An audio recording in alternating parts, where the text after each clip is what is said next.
Peppermint Pals. I am back and I have the April Art Snacks box. So as you can see, I already opened it, and when I looked at it, I was like, oh, those are supplies I'd like to make something with. So, I mean, I always make something with them, but I'd like to record it. So we did get bubble gum as our snack, which I don't really count as a snack because you can't swallow it, but whatever. Then that's a Copic fine liner, purple. That is a wash brush that you fill with water. You can also fill with ink, but I filled it with water because I went to do a watercolor thing. Here's a mechanical pencil, and then that marker, there's the brush all filled with water. And then the marker is a Winsor & Newton watercolor marker. So here I'm just testing out the line variability, and then I'm going to try using it with the wash brush to try and get, see how it works in just making watercolor effects. So I actually have another wash brush that I use with ink. And it's easier to fill than this one, because this one you're supposed to hold it underwater and squeeze, and the water's supposed to, go up with, the pressure and everything is supposed to go up into the reservoir. But it doesn't really, they show it with like a regular like cup that you could have in your kitchen, and I tried that, and it doesn't really work because it just can't submerge that much. So you have to try it with like a basin of water or something.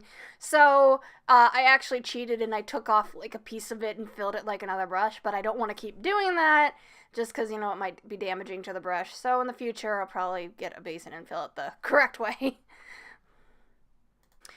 So, my idea for this, I realized, oh, this is a box for April, and I'm thinking April, and I think of spring. So I wanted to do something spring themed. So I go to my handy dandy Pinterest and look up spring. And of course there's a lot of flowers, and I thought, oh, I could do like a flower crown or something, but I thought that was kind of, old and cliche. So instead I thought I saw a little picture of a bird's nest, and I thought, oh yeah, baby birds, birds nesting in the spring.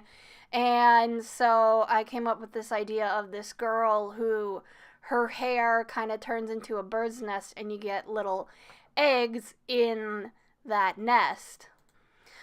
So I'm using the mechanical pencil to do the preliminary sketches on the paper. Normally nowadays I don't really sketch on the actual piece or on the actual paper I'm going to be using for the final. I'll usually sketch in my notebook and then use a light box, just because I don't like having all those, sketch lines or, erased sketch lines and stuff.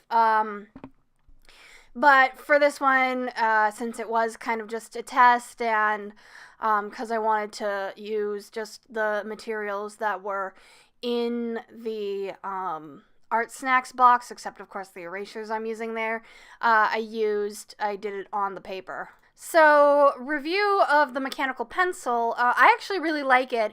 I'm using my own erasers. It did come with an eraser, but it was kind of small and it wore down pretty quickly. But the pencil part was really nice. It was nice and tough. It didn't break, because a lot of mechanical pencils can break really easily. This one didn't break really. And it erased well, but it also had a nice line quality to it.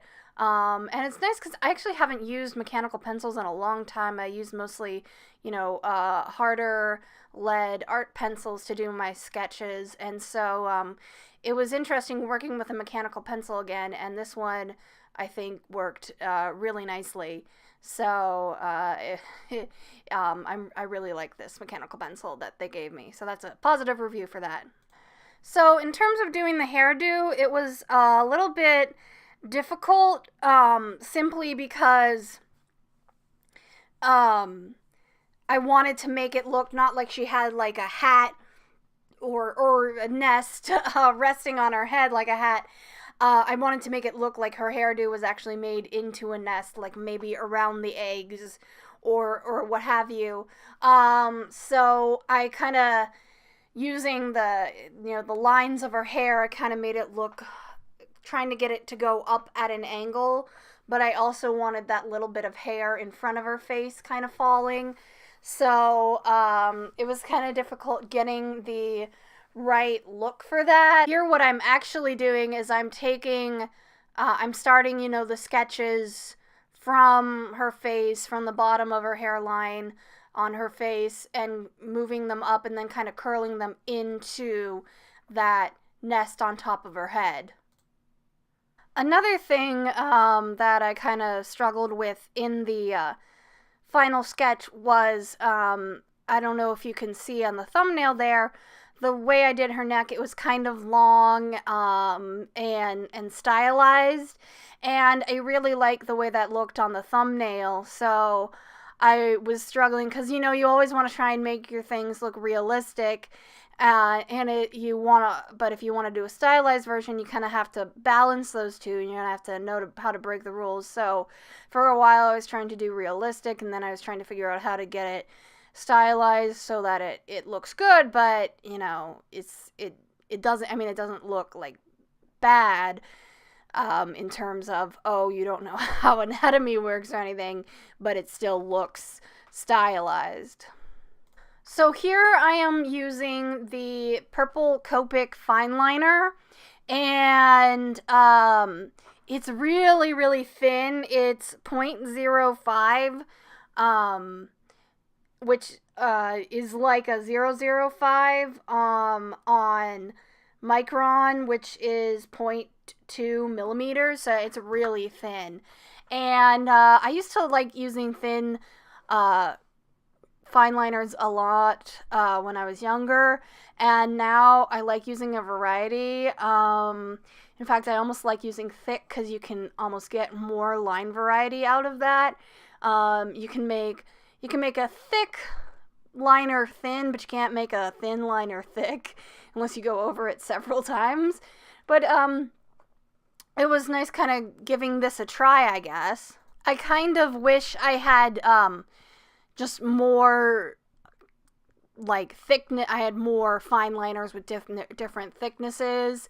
But I worked with this, and I went over some areas again that maybe didn't come out as strong as I wanted, like I'm doing here. And then the fine liner was really good. The really thin one was actually really good for like doing shading like I'm doing here, or doing details. So yeah, it worked out.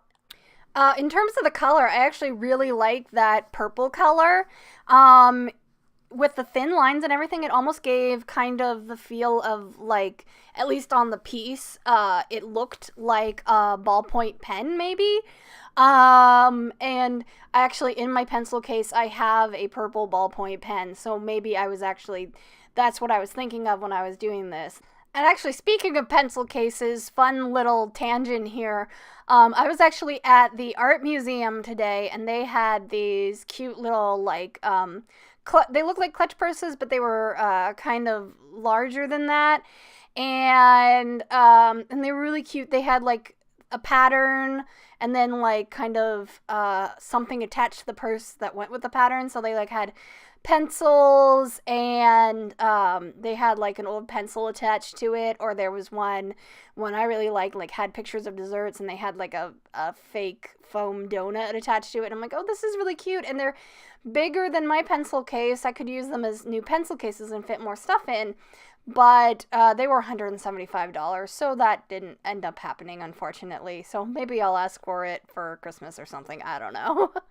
But back to the piece now. Here, of course, I'm using two items. I'm using the wash brush, and I am also using the watercolor marker. So I did do a little review of the wash brush before, just in terms of having to fill it. And my other wash brush was easier to fill. I forget what kind that was. I think it might have been a Pentel. This is a Kuretake. So yeah, this one's harder to fill. But it works fine as a wash brush, I guess. So, actually, I'll review the marker in a little bit, but I wanted to say it's kind of interesting that I got a pink marker in my art snacks, because just the day before I had just done a one marker challenge just for fun, and I had picked a marker out randomly, but it happened to be also a pink. Yeah, you see it right there, and that one actually, I was drawing a sad face because it got ruined by that puddle or that swatch of color I used to make this piece.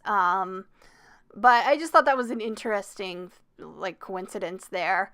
Obviously, it's not like I was like, oh, I should have done a different color except pink, but I picked it out randomly, so what are you gonna do? Art Snacks picked their marker randomly, too.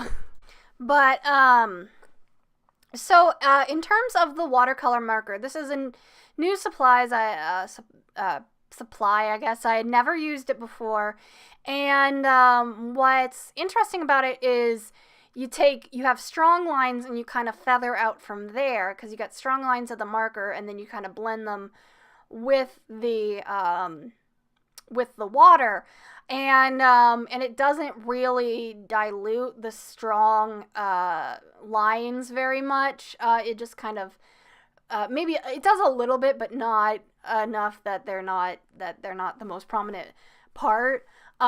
So that's why I had to make those like swatches of color on my other notebook, and just kind of use that as like a palette, so I could have more subtle areas of color instead of all the sharp areas, because it works well on the hair, but like not on the skin and stuff.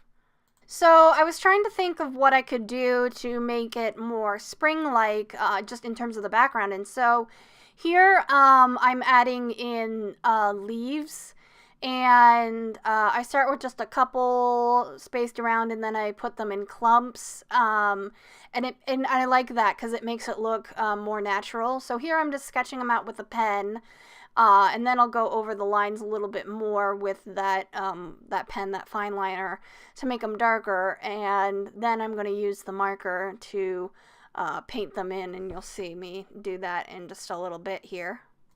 Here I'm adding some shading and some depth to the leaves, which is nice because it also makes it look more natural. So here I'm doing it with the marker. I started with just the veins, but then eventually I outlined the leaf too. And basically I use the marker to draw the outlines, and then I take the water brush and I go in and smear them. Overall, I really am happy with this piece. It's not, anything I would hang in a museum or even sell as like a print, but just in terms of experimenting with these new materials, I think it turned out really nice, and it turned out kind of what I was hoping. I'm not fond of the mouth. It kept getting blurred, and also I know I have a problem of making mouths too small, because whenever, I'll draw a realistic and I'll try and make the mouth the accurate size, it just looks weird to me. But so that's something I have to work on. This is kind of an example of a small mouth, especially since I made her nose so big. But I do like the shading on her skin, and I basically like most of the blending. So I'm really happy with that. Another thing I wish I had done is make all the eggs look the same, especially like that one in the middle where there are a few white spots. It's mostly pink, but there are a few white spots. Some of them were just solid pink, and then one was like pink with darker pink spots, and I don't know, it would make sense if those were like Easter eggs in her hair, but I wanted them to look more like natural eggs, and so they would probably all be the same. But that's a nitpick. Again, I think it all turned out really nicely, and as a whole, I think this piece is beautiful. There I'm trying to fix the egg bit, and I go too far, and so I have to start over. But it turns out looking okay, but mostly, like I said, just a couple nitpicks. Overall, I really love this piece, and I really love the way it all came together with the colors and the materials. So now I'm just putting the finishing details on. I'm also kind of trying to fix the mouth. It doesn't quite work. But overall, this piece took about 2 hours, and I hope you enjoyed it, and I will see you at my next video. Have a great day. Bye.